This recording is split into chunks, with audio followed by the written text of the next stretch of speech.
세계 괴기 이야기 총집합. 귀신이다!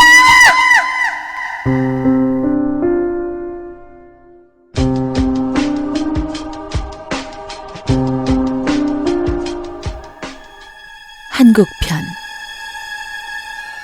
여자 귀신을 태워준 운전사. 비가 부슬부슬 내리는 밤이었다. 택시 운전사인 김 씨는 손님을 미륵산 산장까지 태워다주고 돌아오고 있었다. 에이, 젠장. 이런 날씨는 정말 기분 나쁘단 말이야. 김 씨는 혼자 투덜거리며 속력을 냈다. 그런데 구름다리 근처까지 왔을 때 헤드라이트에 한 젊은 여자의 모습이 잡혔다. 여자는 비를 맞고 서 있었다. 택시! 김 씨는 차를 세웠다. 여자가 문을 열고 뒷좌석에 타며 말했다. 추워.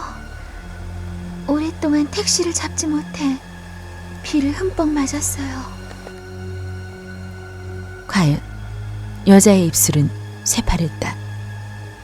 그리고 머리며 옷에서 빗물이 뚝뚝 떨어졌다.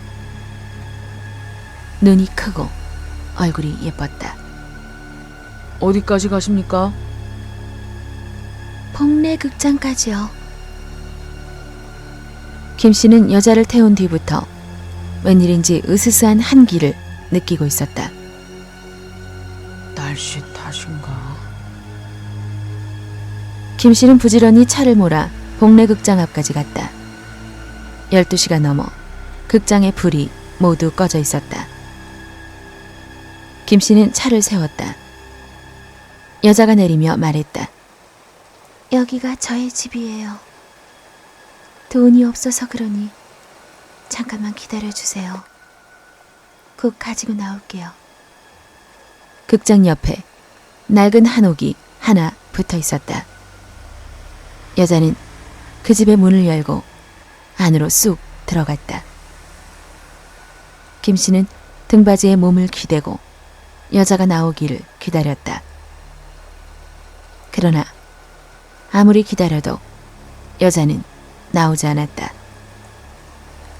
어떻게 된 거야? 김 씨는 차에서 내려 대문을 쾅쾅 두드렸다. 여보세요? 여보세요? 잠시 뒤에 찍찍 신발 끄는 소리가 들리더니 머리가 하얀 할머니가 문을 열었다. 이 밤중에 무슨 일이요? 택시비 받으려고요. 곧 나온다더니 소식이 없잖아요. 그게 무슨 말이요? 이 집 딸인지 누군지 방금 내 차를 탔는데 돈이 없다며 잠시 기다리라고 했어요. 그런데 나와야 말이죠. 김 씨는 짜증스럽게 말했다. 이 집 딸이라니.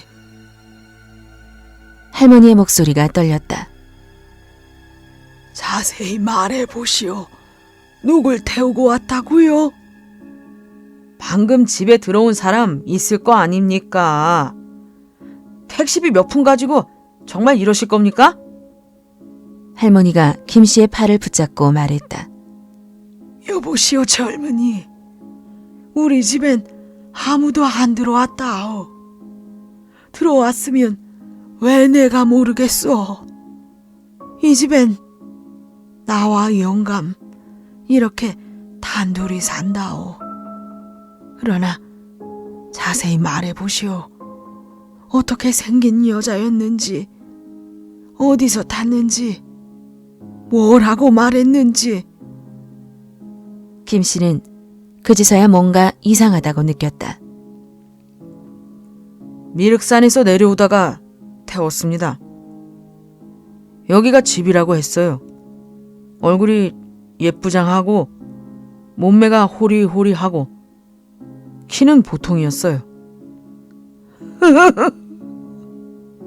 바로 내 딸이요. 내 딸이요.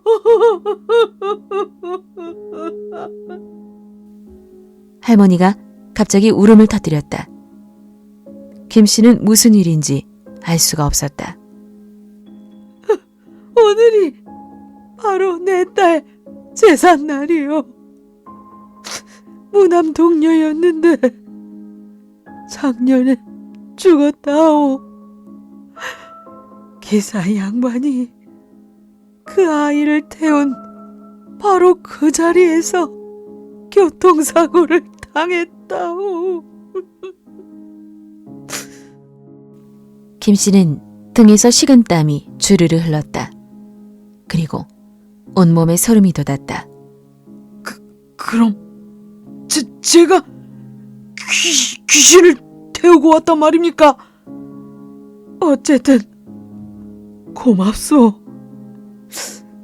내 딸년을 태워다 주어서.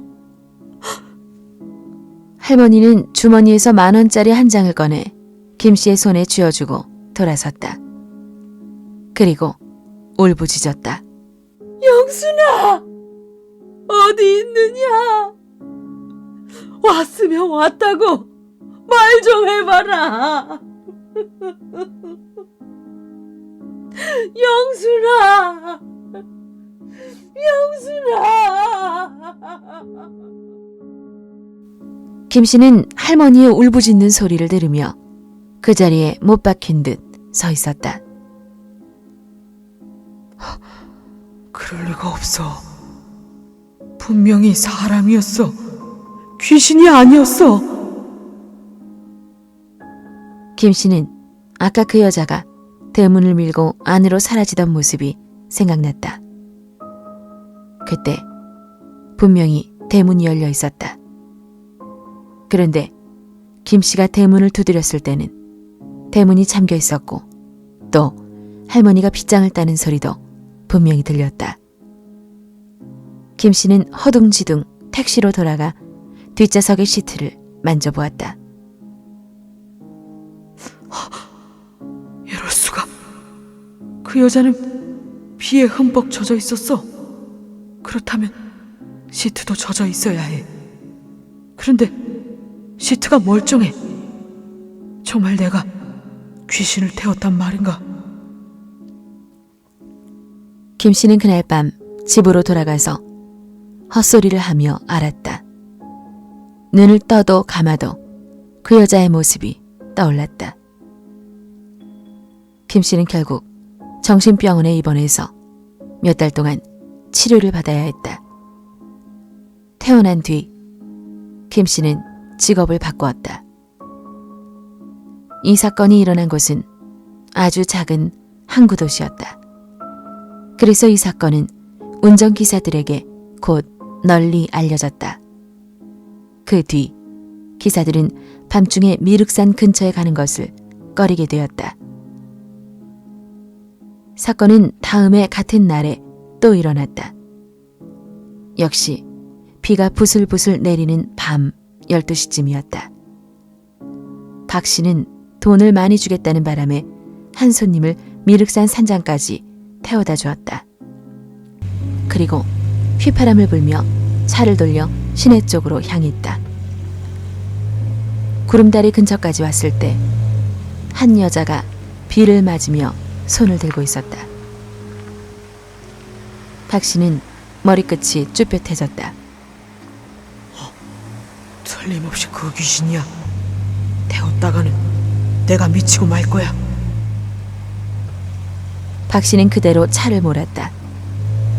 그런데 이번에는 구름다리 가운데에서 여자가 손을 들고 서 있었다. 제발 절 좀 태워주세요. 이렇게 애원하는 것 같은 표정이었다. 박 씨는 눈을 꼭 감고 그대로 차를 몰았다.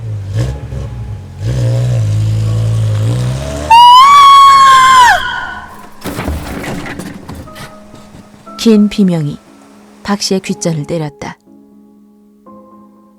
다음 날 아침에 세차를 하려고 보니 아빠 귀에 핏자국이 있었다.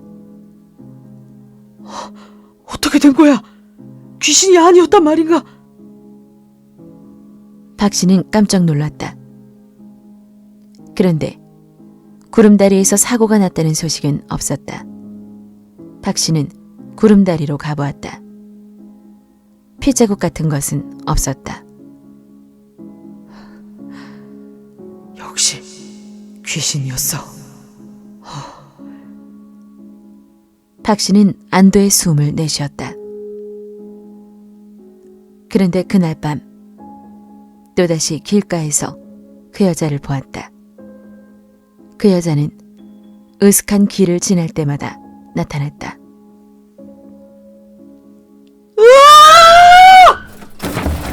박 씨는 결국 가로수를 들이받아 목숨을 잃었다. 박 씨의 장례식이 끝난 뒤 사람들이 수군거렸다. 귀신을 태워주지 않아서 벌을 받은 거야.